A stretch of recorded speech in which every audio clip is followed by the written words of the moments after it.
welcome to God's 5 Minutes with Pastor Ed Wilson.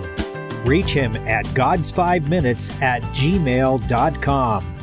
Now, here's Ed Wilson with God's 5 Minutes.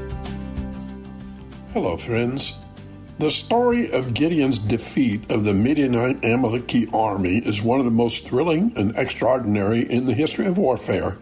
For Gideon, it began with an angel visit, a message of victory, and his putting out a fleece by way of asking for an additional sign from God, confirming God's directions to him.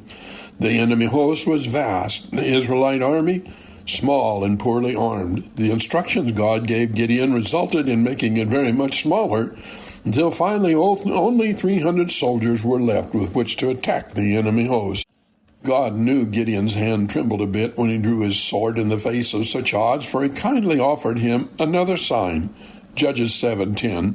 But if thou fear to go down, go thou with Phurah thy servant down to the host, and thou shalt hear what they say, and afterward shall thine hands be strengthened to go down unto the host. Then went he down with Phurah his servant unto the outside of the armed men that were in the host. Your choice, Gideon. You don't have to go.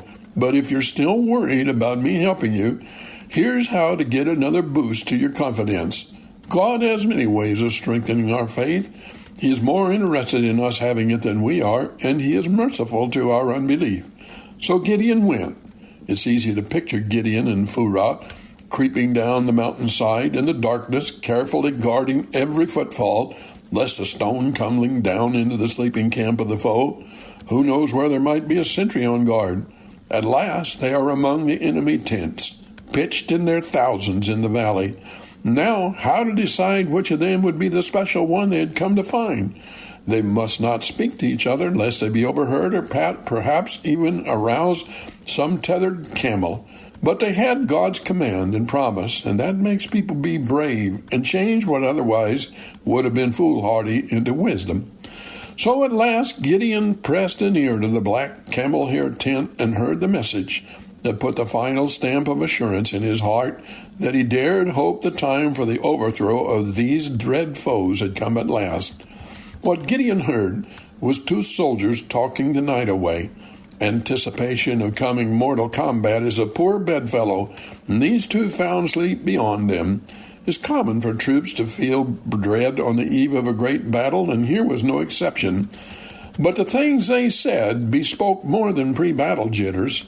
One of them had had a dream in which he saw a loaf of bread, of all things, fall into the Midianite camp and knock down a tent. His fellow instantly interpreted this strange dream. Was it only the result of indigestion? Was it merely his subconscious mind playing out the wild ramblings of undirected thought we all experience while in deep sleep? Hardly.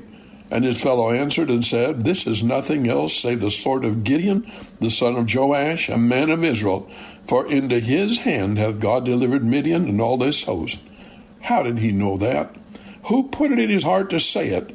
And how did he chance to do it at precisely the moment Gideon stood just outside his tent, close enough to understand what was being spoken inside?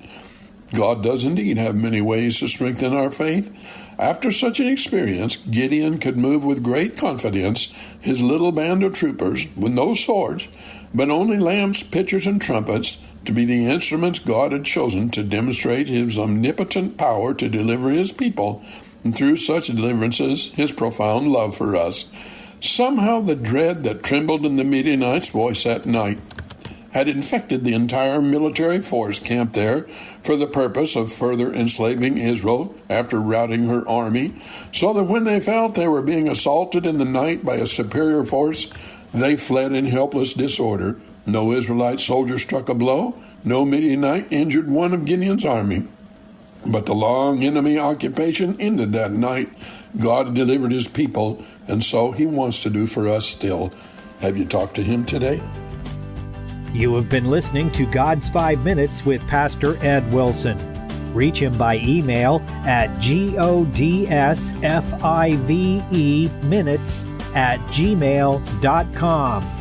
Tune in next time to hear more encouraging thoughts from God's Word on God's 5 Minutes with Pastor Ed Wilson.